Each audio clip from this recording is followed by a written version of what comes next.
Hello guys, Chris here and welcome back to another Saturday video. In this one, my friends, we're gonna be testing the GTX 1060 6GB model, the RTX 2060 6GB model, and the RTX 3060 12GB model in Resident Evil 4 Remake Chainsaw Demo. So the 2060 that we have here is the MSI Gaming X version of the card. It was released back in 2016 and it's from the Pascal architecture. It has 1280 CUDA cores and 6GB of GDDR5 memory. And as you probably know already, the 1060 is a legend of a card. It was super popular back in its days, and it was just surpassed in popularity recently by the GTX 1650, which is slower, interestingly. Yeah, we're going backwards.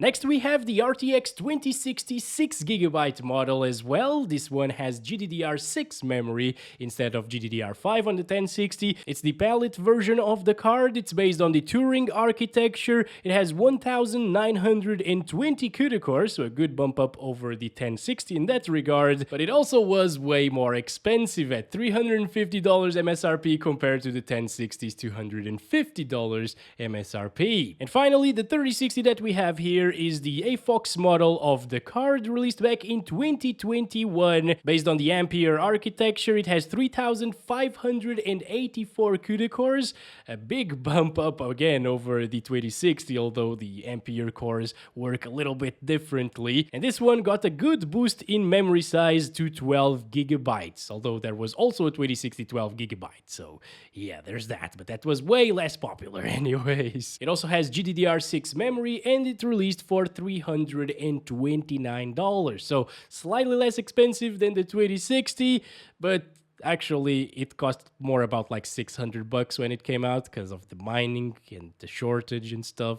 So yeah, it wasn't really that price. But without further ado, let's install the cards and play some Resident Evil, shall we? Let's start with the oldest of the bunch. The GTX 1060 6GB is installed right now along with the latest Nvidia drivers, and I'm not manually overclocking it. You can see all of its specs here in Tech Power-Ups GPU Z, and over on the left I'm pairing it with a Ryzen 7 5700G and 16GB of RAM, which will be the specs for all of the GPUs tested here today. Alright, first up, let's go over the settings, and I'm gonna test a couple of settings for each GPU, starting off with 1080p maximum settings, aside from texture quality and depth of field and motion blurs and stuff like that, which I don't really like.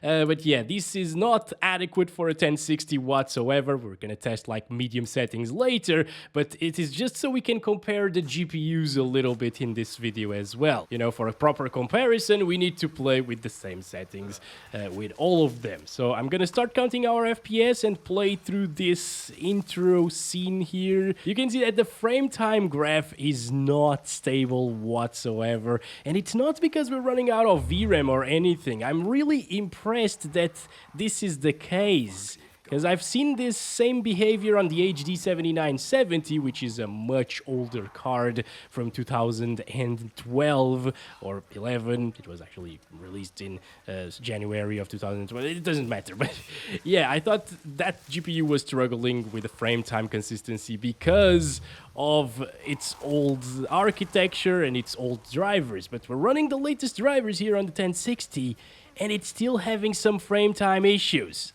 I don't understand why that's happening. Like, that's pretty bad, and I really hope it gets better with some updates or with the lower settings. We're gonna find out, of course. So let's continue here until we reach the first cutscene of the game. And you know, 34 FPS on average doesn't seem too bad, but those 21% lows and that terrible frame time is what kills the experience completely. So again, I wasn't really expecting great results at maximum settings almost with a GTX 1060, but it's still a bit weird to see this kind of behavior. Alright, so I stopped counting the FPS. We got 34 on average and 21% lows, and now let's actually play with some decent settings for this card, alright? Okay, the first thing that I'll do is use some FSR2, which actually looks quite decent in this game, so I'll set that to quality. The VRAM, I'll leave that the same because we weren't really running out of it. By the way, you can also see what each setting does right here. And the mesh quality on maximum, it actually looks really good, as you can see here, for example. And on high, it has a massive drop in visual fidelity. From medium to high, not so much, and from low to medium, again, a big drop, I think. So I think I'm gonna use it on medium in this one. Shadow quality, well, on low, it actually looks quite good anyways. Contact shadows, that makes a huge difference, so I will leave that on as well. This one, ambient occlusion, I mean, there's a very subtle difference between SSAO and off.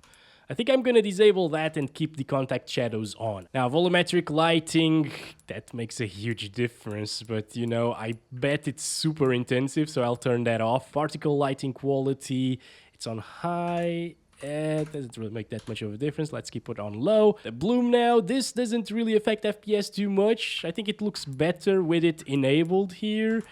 Screen space reflections, you definitely want those. So let's leave that on. Subsurface scattering. Sometimes it looks better with it off, right? Like it's sharper at least. I don't think we're gonna have that many close-ups anyways, like this one here, you know. So I'll keep that off. Hair strands now. I don't really care. It looks fine off, right? We don't need some pretty hair. This one, yeah, we can probably use it on many. I guess this is more of a CPU-bound setting, probably, as is this one. So I'll leave that on high as well. Diverse enemy. Yeah, these three are just CPU-intensive settings, I would say. Rain quality, who cares, right? Let's set it to low. Terrain, it looks a bit better on. Not gonna lie. But would you notice the difference when you're actually playing the game? Probably not.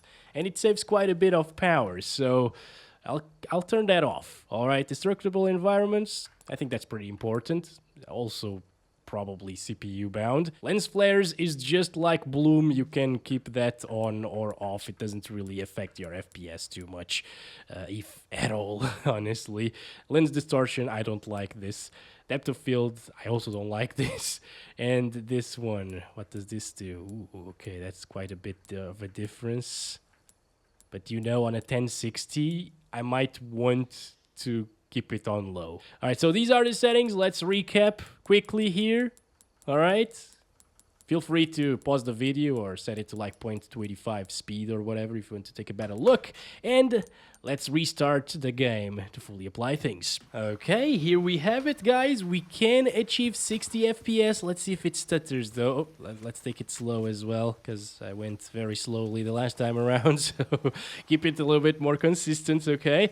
Apparently, yeah, it's not really stuttering all that much anymore. I can still see a bit of frame time inconsistency, but this feels a lot better than it did previously. I can turn my mouse around absolutely fine without feeling any inconsistencies, so that's great to see. Now, 60-something FPS is actually quite nice. You don't even need those many FPS if you want to play this game properly. It's a single-player title, you know.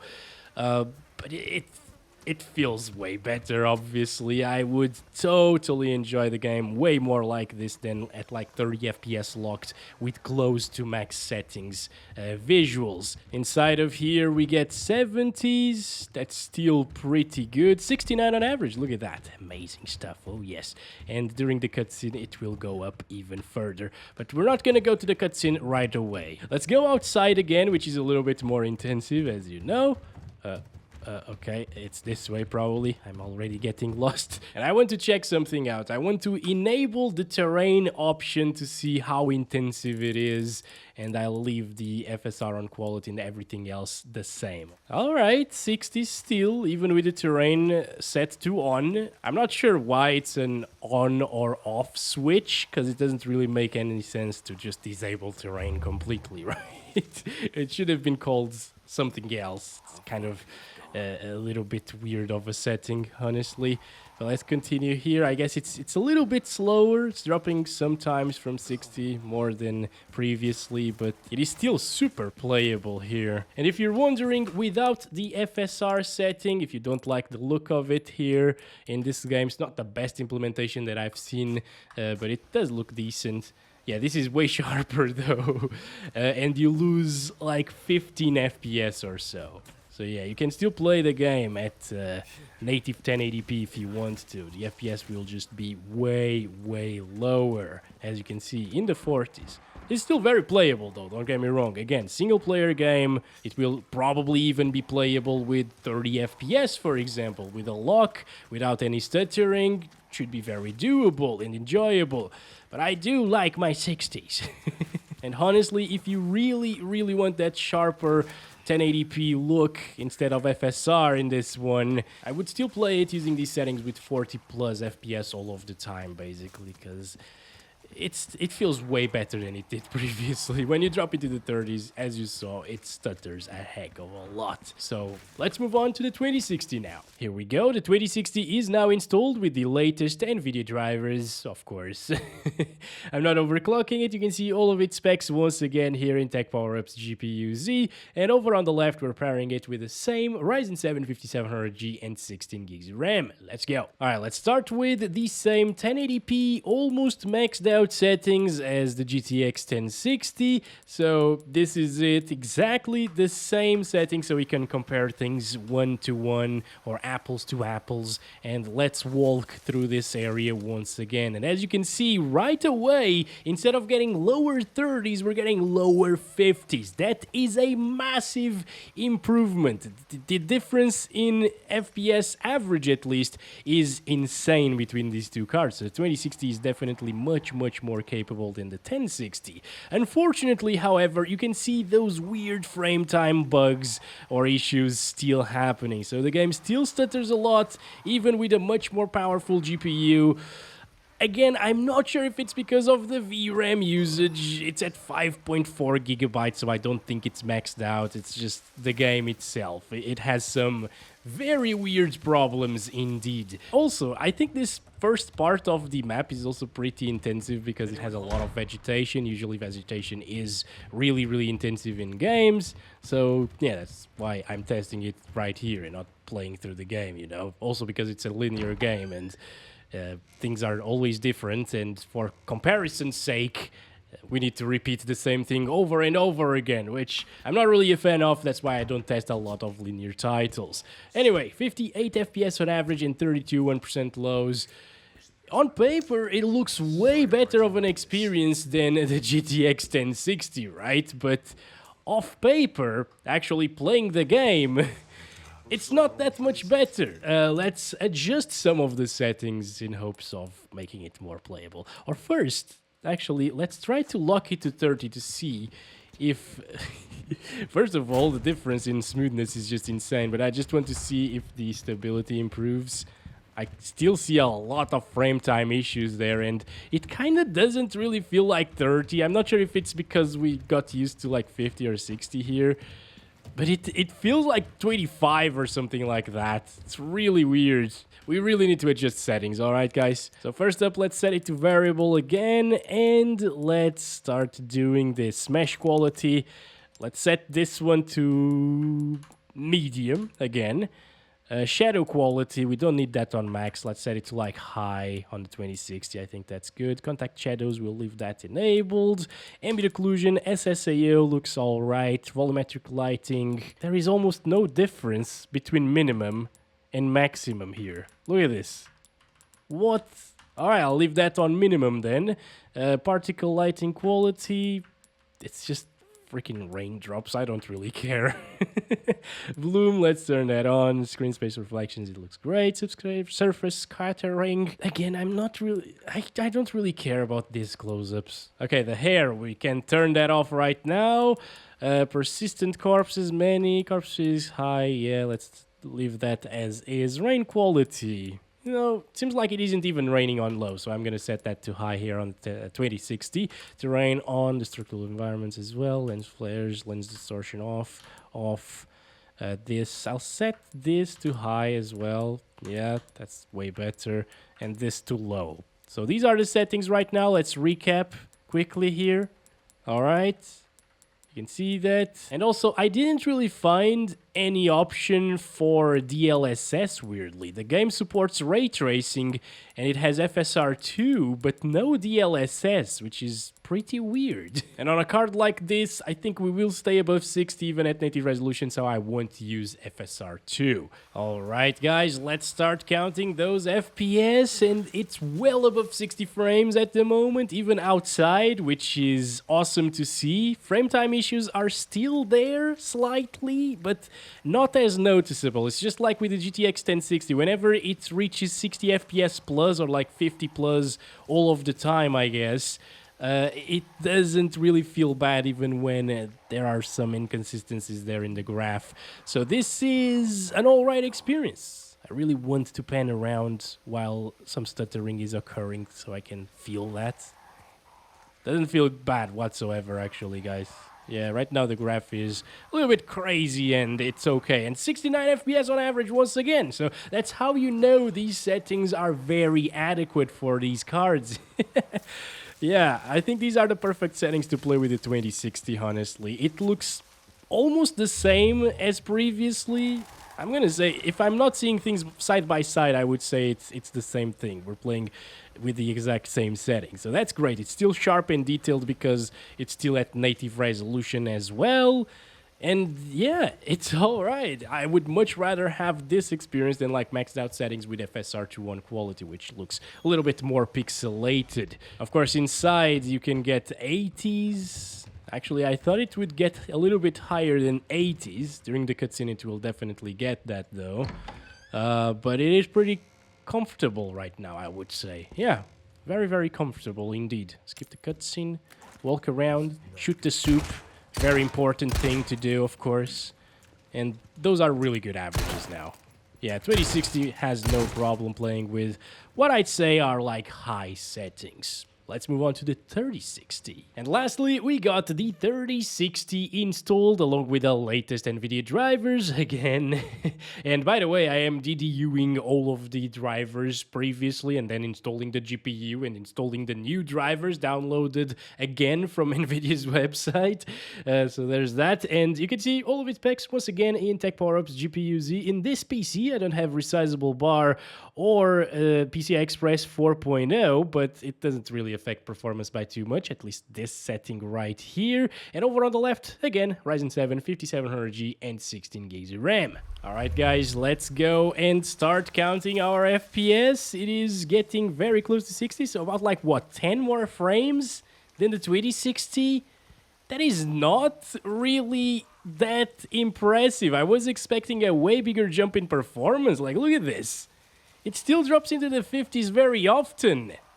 What? The other one was dropping into the 40s here. Granted, this is better, but it is still stuttery, and we're not VRAM bound in any way, shape, or form at this time, because we do have those 12 gigabytes of VRAM on this card compared to 6 in the others. We are still utilizing the same texture quality, so yeah, of course we can actually increase that here with a 12 gigabyte card and make the game look prettier without any performance penalty. But still, I was expecting a way faster experience with the RTX 3060. And no stuttering. I was also expecting no stuttering. This still has some major frame time issues. I don't understand, because the previous Resident Evil games were really well optimized. They didn't really stutter whatsoever. They were buttery smooth, and this one is actually struggling to stay consistent on an RTX 3060, which is capable of playing many games out there at 1440p resolution. It's still 1080p native, so that's crazy, dude. So we're getting, what, like 10 more FPS average or so than the RTX 2060. The other one got, I think, 58 FPS, yeah, and 32 1% lows, if I'm not mistaken. This is getting 70 on average and 38 1% lows with the same stuttering issues. So this is not good. I totally expected like 60 plus FPS most of the time in this game. And inside, you will get that, of course, because it's not as intensive as outside. But if you go outside, things can drop from 60 into the 50s at times. At least it doesn't drop from 50 anymore, like it did on the 2060, but still, Like the 12 gigabyte 2060 might very well be super similar to this one in this game, because that's a faster card than the 6 gigabyte model. So to adjust the settings on this card, first of all, let's make it look a little bit prettier here. We can go up to, like, I don't understand this. Recommended VRAM is 4 gigabytes supposedly, but it's actually utilizing over 8. That's weird. But I guess we're going to utilize it on high with 4 there. I guess we will leave everything else at maximum, but then it will stutter. All right, you know, who cares about hair, right? We could go bold here and nobody would care anyways. These two might be very intensive as well, but I will leave them on high, both of them. So the only thing that we changed was the hair quality. And I will just restart the game now, see if it improves something. Oh, so just by disabling the hair, we're getting 12 more FPS in this area right now, guys. That is crazy. And it's way more stable, although the frame time is still not smooth. But right now, since we're above 60 FPS pretty much at all times, I'm not really feeling all that much stuttering, although it's noticeable sometimes with those bigger, thicker frame times sometimes. Anyways, let's continue. 41% lows because of the stuttering, not really because of the gameplay experience. And this is what you don't see on like graphs, for example. If I was just to show you a graph with a comparison with a lot of different settings, for example, you wouldn't be able to tell that those 41 FPS 1% lows were just because of a thick frame time graph, right? And I can tell you it doesn't feel all that bad as long as you are above 60 frames per second. If you lock the FPS, I want to see this. If you lock the FPS to 60, let's try this out. 60 right there. Can we have a smoother experience? No, not really. Whenever that happens, the stuttering, it feels like it is dropping from 60. So not recommendable to lock your FPS in this one, unless you do it with something like RivetTuner Statistics Server. I will set it to 60 right here. That's the FPS lock right there. And maybe it's gonna become pretty smooth. Oh, yes. Oh, that's exactly what I want to see. Still a little bit of variation at times, some very tiny spikes there, but it is way smoother of a frame time graph right now that we locked the FPS in RivetTuner than inside of the game, isn't it? Like, this is now buttery smooth. Yeah, this is how I'd play this game. Use these settings almost maxed out without like depth of field, motion blur, and chromatic aberration. Turn off the hair, the pretty hair stuff, because it looks almost the same anyways, right? There's no point in using that setting whatsoever. And with a 3060 at least, you can achieve 60 plus 100% of the time, even in outside areas like this one with a ton of vegetation, shadow effects, reflections on the ground, in puddles, and lighting, you know, very beautiful lighting. The fog as well, you can see the volumetric fog right here. Yeah. This feels stable. It's not 100% yet, but it's way more stable than the built-in FPS cap in the game. Alright guys, and that's been it for this one. I'll leave the final results for the little comparison here at the end of this video, right next to me. And yeah, we can see that from the 1060 to the 2060, there is a huge performance jump, which I wasn't really expecting that big of a jump, honestly. But with the 3060 coming from a 2060, not so much. Still, it is just enough to get us above 60 FPS all of the time with the adjusted settings, and it does look a little bit better, and it's still almost maxed out settings anyways. So that's good. It's a way better experience after all in the end, but in terms of the results themselves, it's not that huge of a difference. I'll leave you thinking about that. You shouldn't upgrade a 2060 to a 3060. That's it. Thanks very much for watching. Catch you in the next one very soon tomorrow, and love you all. Bye-bye.